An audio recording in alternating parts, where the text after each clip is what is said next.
So I just got back from The Apprentice. I have lots of thoughts. First and foremost, there's one word that just kept coming into my head, and that is uncomfortable. This film is uncomfortable, but not in a bad way. Not in a way where you look at it and go, God, I'm so embarrassed for him. How does he not see it? It's not like that. It's uncomfortable in the same way that therapy is uncomfortable. There were moments when I literally had to get up and walk to keep focused on the film because it was that uncomfortable, but it was more than worth watching. Does this make sense to you? This is not a standard biopic. It is done in the style, which is not usually my style, because as much as I enjoy capturing a moment perfectly, I think there's far more to the medium than that. So generally speaking, I tend to go for fiction, but the way it captured, the subtleties here it's worth mentioning. And the acting, holy shit. Sebastian Stan was downright spooky at times, and you could see him changing as he acted as Donald Trump aged. You could see him picking up the later mannerisms as the film proceeded, whereas earlier on he was doing the earlier man. It was spot fucking on. It was freaky. He even did the mouth. That was scary. And somehow he managed to make Donald Trump sympathetic while you still hate his fucking guts. Literally, the word that came out of my mouth 7 times, I counted, out loud in a crowded theater, me speaking aloud because this is so bad, I have to say it. The word Jesus kept coming out of my... Jesus Christ. Jesus. The shit that he did in his life, to his family, to his wife, to Roy, as much as Roy was a bad guy,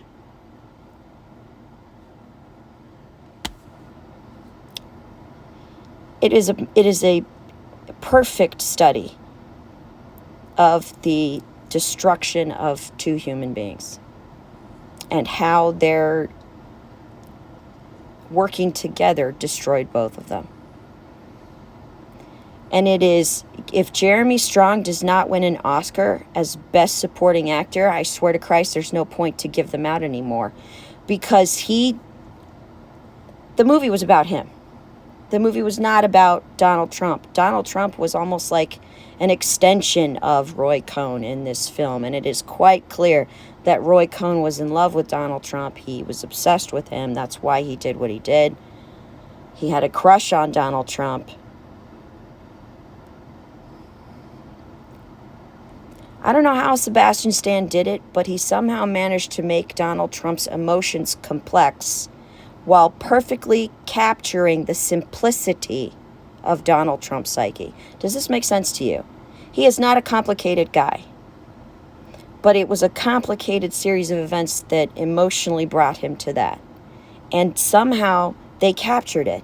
They fucking captured it in little subtle things that were just perfectly staged.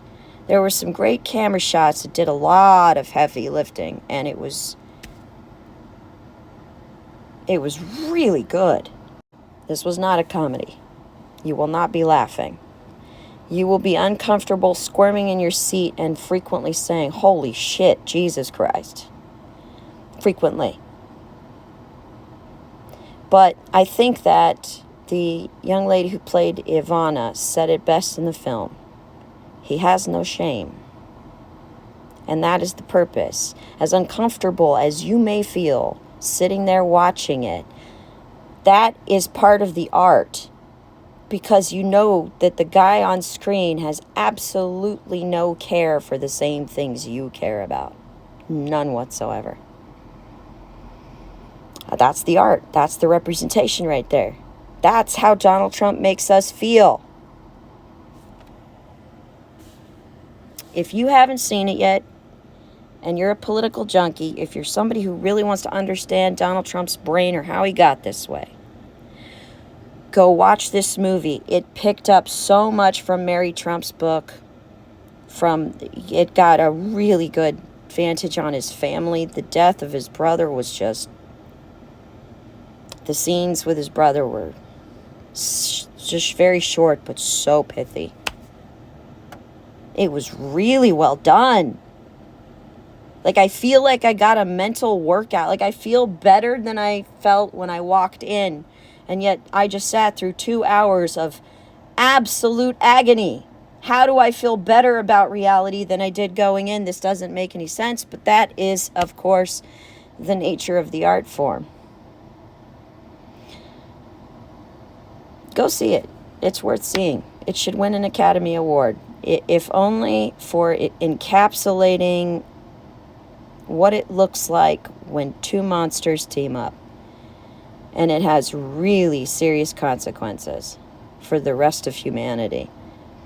I keep getting these comments about how people are still going to vote for Trump because the world just keeps turning and nothing bad can actually happen and it won't end in anything bad. Yeah, you say that. And you look back at history and you say, well, because we're still here. Everything ends. And as we go, so goes the world. If we elect this man, we will end up in a third world war. You mark my fucking words, except this time we'll be in the axis of evil. Because he's best buddies with Putin. And who's Putin best buddies with? Iran and North Korea, who just blew up their border. Yeah, I don't see us ending up the good guy.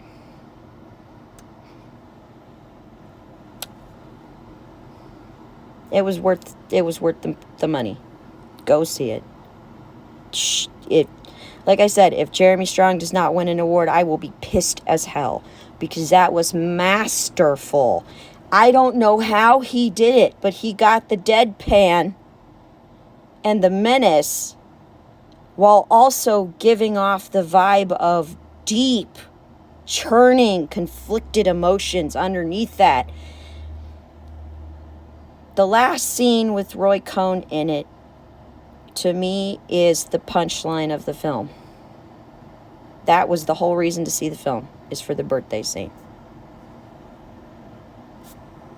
And I want to explain to you that in Roy Cohn's case, this is literally a study in leopards eating faces. I never thought I'd feel sympathy for those two men, but somehow those two actors accomplished that, and that director managed to humanize them in a way that makes them beatable. Makes them beatable. That's what I need you to see.